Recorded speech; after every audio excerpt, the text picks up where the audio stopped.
அனைவருக்கும் வணக்கம். இன்று மகாகவி பிறந்த நாள். பாரதியார் மகாகவின்னு சொல்கிறதுலே பார்த்திங்கன்னா அவர் எவ்வளோ பெரிய கவிஞர்னு நமக்கு தெரியும். அவர் பன்முக கலைஞர் தான். விடுதலை போராட்டத்துக்காக ஒரு சைடு இருந்தாலும் அவர் கவிதை வழியாக விடுதலைக்கும் போராடியவர், இன்னொரு பக்கம் சமூகத்திற்காகவும் போராடியவர். சமூக போர் செய்ததும் அவர் தான். அவருடைய எழுத்துக்களோ அவருடைய பேனா முள்ளோ வாளை விட சிறந்ததுன்னு சொல்லியிருப்பாங்க. ஓகேவா? அவரோட ரெண்டு வகையான பணிகளை நம்ம பிரித்து பார்க்கலாம்னு. ஒன்று வந்து விடுதலை போராட்டத்திற்கான அவருடைய பணிகள், இன்னொன்று சமூக மாற்றத்திற்கான சமூக மேம்பாட்டிற்கான அவர் பணிகள்னு ரெண்டாக பிரித்து பார்க்கலாம். தமிழ்நாட்டில் தவிர்க்க முடியாத சக்தி எட்டயபுர கவிஞர் அவர் தான். அவருடைய நூல்கள்லாம் நாட்டுடைமையாக்கப்பட்டன 1949. 1982 வருடம் டிசம்பர் 11 இன்னைய தினத்தில் பிறந்தார். 1921 வருடம் செப்டம்பர் 11 அவர் இறந்துட்டார். செப்டம்பர் 11 தான் நம்ம வந்து மகாகவி நாள்னு நம்ம தமிழ்நாடு கவர்மெண்ட் அறிவிச்சுது. நவம்பர் 18 தியாகிகள் தினம்னு வஉசி அறிவித்த மாதிரி இவரோட செப்டம்பர் 11 இறந்த தினத்தை வந்து மகாகவி நாள்னு செலிப்ரேட் பண்ணுறாங்க. ஓகேவா? இவரோட பணிகள் வந்துன்னா விடுதலை போராட்டத்தில் ஒரு பணிகள் பார்த்திங்கன்னா ரொம்ப சிவியரானவர் தான். வந்து விடுதலை போராட்டத்தில் வந்து வங்கப்பிரிவினையின் போது இவர் ஆரம்பித்தார். வங்கப்பிரிவினையிலும் வங்கமே வாலியன்னு பாடியவர் தான். வங்கப்பிரிவினை எதிர்த்து வங்கமே வாலிய. வங்க பிரச்சனை எங்கே நடந்துச்சு?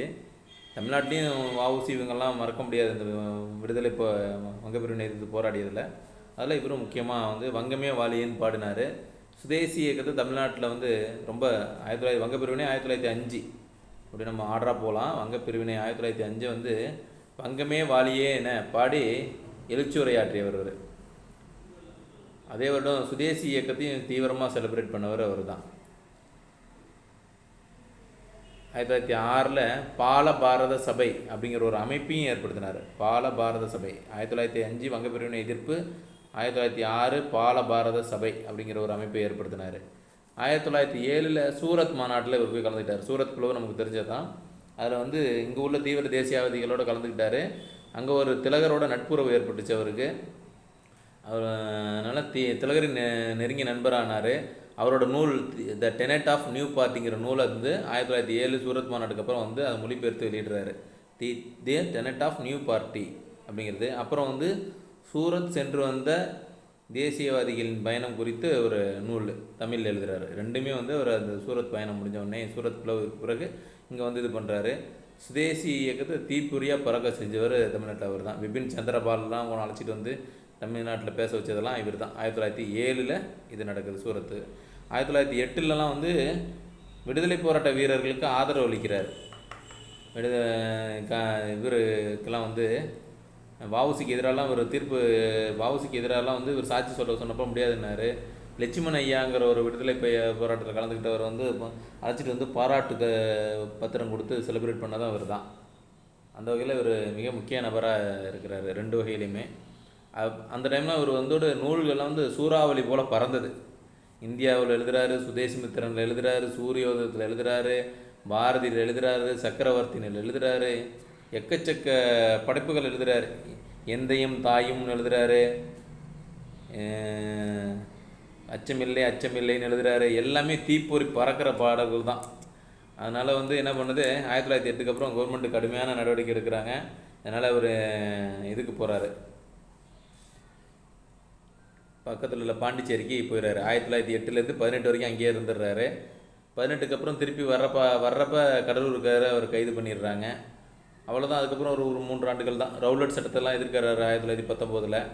அதுக்கப்புறம் 21 அவர் இறந்துடுறாரு. இது வந்து விடுதலை போராட்டத்தோட ஒரு பங்கு. விடுதலை போராட்டம் வங்கப்பிரிவினை எதிர்ப்பு, சுதேசி இயக்கத்தில் பங்கு, 1906 பால பாரத சபை, 1907 சூரத்தில் பங்கு, 1908 விடுதலை போராட்ட ஆதரவு, அப்புறம் பாண்டிச்சேரியில் 8லேருந்து 18 வரைக்கும் பாண்டிச்சேரியில், அப்புறம் பாண்டிச்சேரியிலேருந்து இங்கே வர்றாரு, கைதாகிறாரு, ரவுலட் சட்டத்தை எதிர்க்கிறாரு, 21 இறந்துடுறாரு. இவ்வளோ தான் அவரோட இது விடுதலை போரில். இன்னொரு முகம் அவருக்கு இருக்குது. கவிஞருங்கிற முகத்தில் என்னென்னலாம் அவர் பாருங்கள். பன்முக கலைஞருங்கிறப்ப இவர் வந்து ஒவ்வொன்றாவும் நம்ம ஜென்ரலாக சொல்லலாம். விடுதலையில் வந்து பார்த்திங்கன்னா வறுமை ஒழிப்புக்காக சொல்லுவார். வறுமை ஒழிப்புக்கு என்ன சொல்லுவார்? தனி ஒருவனுக்கு உணவிலே இந்த ஜெகத்தினை அழைத்திருவோம்னு இருக்கிறார். இதை வறுமை ஒழிப்பாக சொல்லலாம். ஆணுக்கு பெண் இழைப்பில்லை அப்படின்னு சொல்கிறாரு. அது என்னது? ஆண் பெண் சமத்துவத்துக்கு சொல்கிறாரு. அது மாதிரி சாதிகள் இல்லையடி பாப்பா, குலத்தாழ்ச்சி உயர்த்தி சொல்லல் பாவம், இதெல்லாம் வந்து சாதி ஒழிப்பு. சாதி ஒழிப்பு. பெண்ணுரிமைக்கு என்ன சொல்கிறாரு? ஆணும் பெண்ணும் சமம், ஆணுக்கு பெண் இழைப்பில்லைங்கிறாரு.